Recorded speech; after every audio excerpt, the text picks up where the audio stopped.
what James is doing that's really subversive and interesting is that the movie is set in the future, but it's a future that is readily identifiable. It's like, it's almost as much in parallel universe as it is the future. I mean, and at its core, it's about how sometimes in the name of providing for your family, you turn a blind eye to your ethics, you know? And that's an interesting character, you know, who sees himself as Dudley Do-Right, as Captain Kirk, as, you know, Tom Brady, you know, the perfect dude.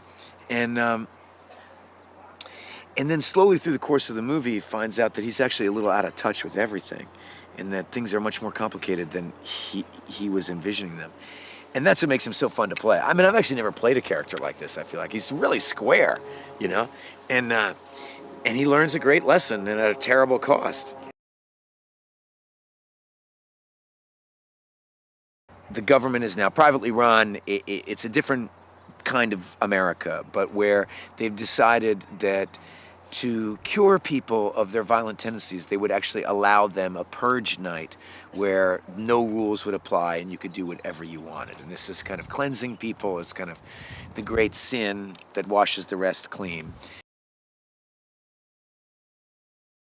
There's something punk rock and devious about this movie that I think that made me want to do it.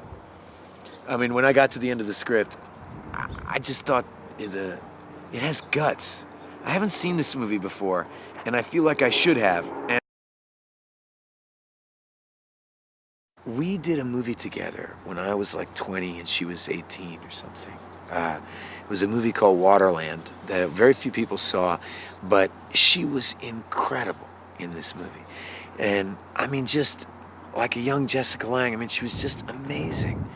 And I've always been watching her career, and then, you know, seeing her in the Game of Thrones and watching her, like, everybody fall in love with her. It's been nice to watch that happen for her. And this is a strange part, because you need somebody who can both be very feminine and in those kind of archetypal feminine ways, and also be very strong, and who also can have fun with the genre of it. You know, a lot of people,